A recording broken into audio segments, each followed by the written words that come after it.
Come on in, welcome to my home. Today we are doing part 2 of Christmas prep, and I'm fixing all the problems that I had in part 1. So yeah, I don't know why I didn't think of this before, because this involves no special equipment. So what I did was, you saw part 1 where I tried to make those book ornaments, and that did not work at all, whatsoever. Did not stick, did not come out the way I wanted it to, and then I had to have sticky paper. Oh, it was just a mess. Okay, so anyway, part 2 of this, I thought, well, how could I do this? Well, the easiest way to do this would just be to take the sort of like the template that I had, and then fold the paper. Like, literally just fold paper. I printed out the books, the covers of the books, onto a sheet of paper, folded them, glued them together. Don't forget you need to glue both sides. Sometimes I forget to do that. Once both sides are glued, cut them out. Voila. You have books you can put in ornaments, you can make them bigger, and have books that you can stick on the tree. Now remember, this is not something that you can sell. This is not something I would even give away, because the artwork of the books belongs to the people who created it. So this is something I think you can do for personal use only. This is not something that you can make money on unless you get the permission of the person who owns the actual book cover. Right? I think that's right, yeah. So yeah, if you're doing this for yourself, I think you're going to be okay. If you're doing this for, if you're thinking you're going to sell these, I would ask. I would find out. Make sure that you have permission to do this. So, what's the next thing that we do? Simple. We gotta get the trees and the garland up. And what's really interesting about this is the fact that, getting the lights on the trees, that was easy. That was really easy. Getting the lights on the garland, really easy. Finding out the lights were not the color that I wanted them to be, that are on the garland, because they are yellow. They're definitely yellow. Yeah. Not happy, but is it worth it for me to just stop what I'm doing and redo all the lights on the garland after I've already redone them once? No, because then, it's one of those things where I think doing things slowly is really important, and that's going to factor into this later. So I decided I can live this year with the lights being yellow. Yeah, I can live with that. That's okay. So the next thing I did was hang up the garland at the windows, and hang up the garland, at the windows, and then also on the bookcase that's in my office. Now the fun part about this was I did this, and then I was like, wonder what I should do with it. So I had some cedar picks. Realistically, these are just cedar pieces. They're fake cedar. So I just placed them in the tree and on the garland, and I liked it. I actually like that look a lot, because I think it gives me this more natural, even though they're completely fake, it gives me this more natural look, and I think with the books, it's going to look really cool. But here's something I do want to tell you. If you are trying to do something like, a theme or that sort of thing, this is why I think going slowly is important, because when I first did everything, I would have just thrown the ornaments onto the tree and not put the cedar picks, I guess you'd say, onto the tree, and find out that, hey, I really like those. I really like that natural look. I really like that as a juxtaposed to the Christmas ornamentation that we're going to have. So, that being said, I then decided I would really lean into that whole natural look. So I'm not going to go with a whole bunch of tinsel and those sort of things. I'm not going to go with flocked things or things that look like snow. I'm going to lean into going with more of a natural look for Christmas. So that natural look is going to involve a lot of fake natural elements, because hey, when I'm filming this is the beginning of November, and these decorations are going to be up till after Christmas. So natural decorations probably aren't going to last. but these should last. And like I said, getting the ornaments, once I figured out how to do those ornaments, make the big books, make the books with the balls, which is really interesting about those, because even though I only have 6 books in there, you really can't see what they are. And so, yeah, I'm going to do those ornaments and do them slowly, and it gives me enough time to do them. But now you've seen how I did it. You can do it too. It's not hard.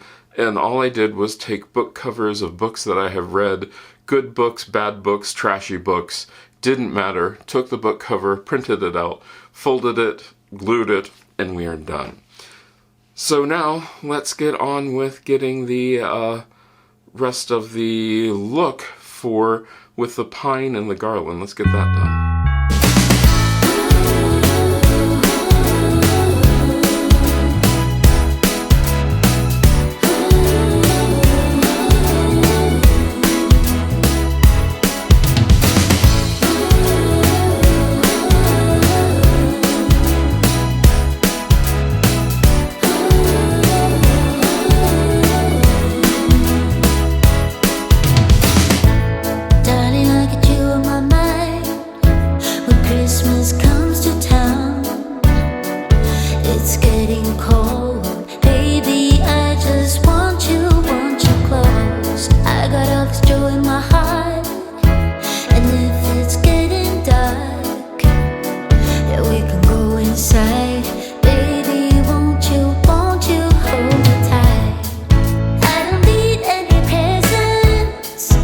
So initially I was not going to show you this. These are like a garland cluster light thing. The problem is that if you use I like to use my Wise switches so I can then do them remotely off my phone or have Google do them. But if you do that and you turn them on, they come to this preset. The preset is so that it can show you all the different options that you have when you use the remote. Well, okay, so then just so that you can use the remote, you have to get this little box that's on there so that it can see the infrared from the remote. Yeah, no. So those have to come off and be redone because that's not going to happen. And those are the same ones that there are these little tiny clear balls on them that just fall off. They're everywhere. They fall off everywhere. And I had issues with this, but I was going to try to make it work, but I did not. 'Cause I know I have you. I just need you and me, and I know it will be a magic holiday. Oh, how you make it all okay. Oh, it's a magic holiday. The rest just fades away. To and me, a magic holiday. A magic holiday.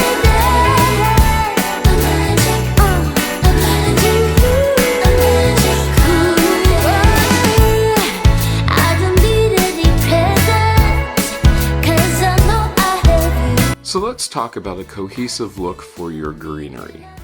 When it comes to your greenery, you sort of want to have it look all the same. Here's what I'm saying.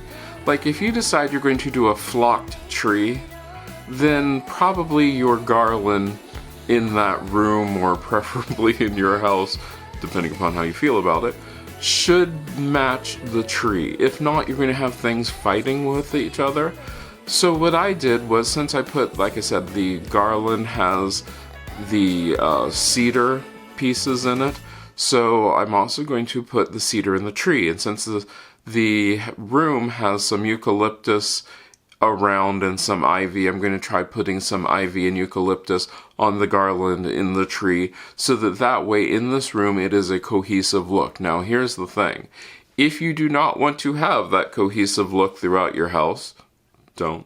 You don't have to. I would say have a cohesive look for each room so that way it doesn't look kind of odd, but you can do whatever you want per room. But the cohesiveness of this pulls it all together and makes it feel like you are in one space versus making it feel like, well, the window is a whole different area from the tree, from everything else. So yeah, that's what we're doing right now, is trying to get everything look cohesive.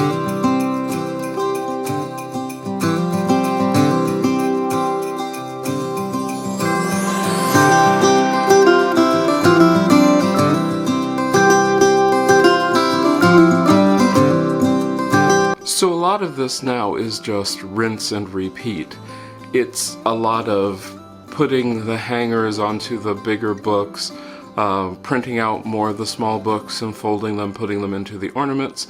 I have pine cones, which are just super glue.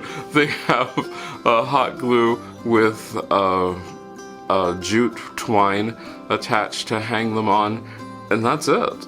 And like, it's all going to be very, very natural, very, very subtle. And I'm really liking this. So the big reveal will come next week. This week I just have to now do tons and tons of rinse and repeat of this. So hang on. And like I said, you learn so much by doing this, and by doing this slowly, I'm learning how to do these things faster. I'm learning what I like, what I don't like, what I'm willing to put up with, and what things I want to get new for next year. Because I really want to do a flocked Christmas next year with snow and everything, but we'll see how that goes. I'd like to take this time to thank these wonderful people who are part of my Patreon family and part of the channel members. If you'd like to become a member of the channel members or part of the Patreon group, where you'll get these videos early and also a weekly vlog which shows the behind the scenes of what goes into making a Christmas video and making all these Christmas ornaments, you can go ahead and join that. If not, you can also share this video and like this video, because it lets the YouTube algorithms know that this is a good video and other people should see this. I hope you enjoyed this. If you have any ideas, I'd love to hear what you're going to do for Christmas this year. Let me know down in the comments. I hope I get to see you again the next time you stop by.